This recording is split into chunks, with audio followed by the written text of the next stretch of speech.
And I'm Hunter. And welcome to U.S. History News. Economics Edition.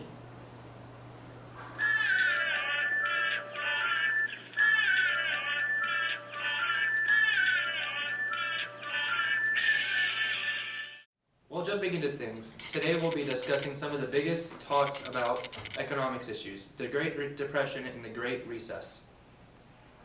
I thought you were talking about the Great Recess. Anyways, the Great Depression was from 1929 until 1939. It was a long-term severe downturn in economic activity which impacted millions across the country and later jumped across the ocean to shake things up globally. But let's back it up a little. The 1920s were known as a heck of a roaring time. The economy was great, there were affordable cars, and women could vote. Jazz that people groove in, vacuums and dishwashers were created. The stock market was on fire! But it had its peak during the month of August in 1929. From there, the stock market value started to decline, slowly at first, and by October, it was catching speed. By this time, unemployment was slowly increasing as production decreased, leaving stocks in great excess for their real value. On October 29, Black Tuesday, the stock market crashed completely, sending a panic of people to trade their shares. There was low wages, proliferation of debt, agricultural problems, and large bank loans that couldn't be dissolved, which all added to the causes of why the stock market crashed. So with the stock market crash came bank panics. Where masses of people tried to gather deposits to cash, causing a crisis where banks ran out of money to hand out. Banks and companies shut down, Which led to over 25% of Americans to be unemployed and the other 75% to have part-time, low-paying jobs. This caused a low on our nation's people. Crime and suicide rates went up, as well as malnutrition. Consumption decreased, there was deflation, the GDP declined greatly, investments were down, exports and imports were low. Thanks to the Smoot-Hawley tariff that Hoover signed, the stifled trade, it was just a terrible time. Luckily, in 1932, a great dude by the name of FDR swooped in with his New Deal, an economic plan that would stabilize the nation. In just the first 100 days, what seemed like an endless amount of bills passed, which helped relieve poverty, reduce unemployment, and speed up economical recovery, slowly, but it was going up. Also, the Emergency Banking Bill of 1933 helped improve banking systems for the future. And World War II created lots of new industrial jobs, setting people out of the Depression. Now what about the Great Recess? Shun. Right. What was it? Let's go to Alicia and Chris in Honolulu. Thanks, Hunter and Patty. The Great Recess, Shun, was a more recent event in the U.S. It began on December 2007 and lasted until June of 2009. That's right. The Great Recession has some similarities and differences to the Great Depression. It originated from an $8 trillion house bubble. There was a loss of wealth in the economic, which led to a sharp cutback in consumer spending. Because of this burst of housing bubble, banks, insurance companies, and people started to go bankrupt. And communities started losing jobs, mainly construction workers, of course.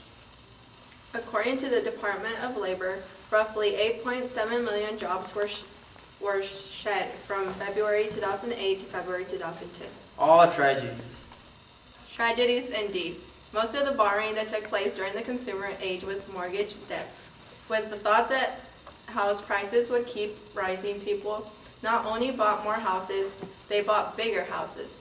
The increase in demand drove home prices upward, validating expectations of rising home prices, making homeowners feel wealthier and led them to borrow more and more money. Yes, that is true. Construction workers were getting paid once again and people were earning more on average. The recovery of the Great Recession took a little longer to actually take place.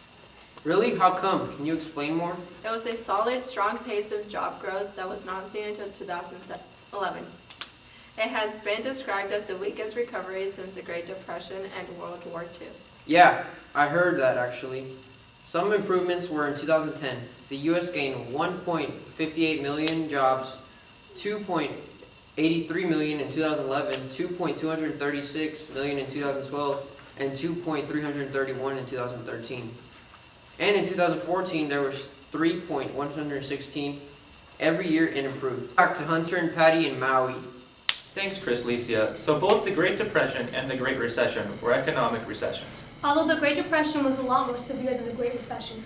Right. With the Great Depression was more about too many consumers borrowing irresponsibly while the Great Recession was about banks handing out loans irresponsibly. They both resulted in unemployment. Although the Great Depression had 25% and the Great Recession only had 8.5%. Both crises had bank failures. Half of the banks fell in the Great Depression, compared to the 0.6 that fell in the Great Recession, There was an inflation of about 0.5% in the Great Recession. while there was a deflation of about 25% in the Great Depression. Overall, the economic decline in the Great Recession was about 3.3%. And in the Great Depression, it was about 26.5%. Alright, Patty, we get it. The Great Depression was a lot worse than the Great Recession. Yet both events were times of economic crisis in which there was an increase in the money supply by the Federal Reserve. Whoa. Well, that's all the time we got for today. I'm Patty. And I'm Hunter. And this has been US History News. Economics edition. Special thanks to John Green and Mr. Porter for rocking. Shout out to FDR and Obama, and always, thanks Hoover.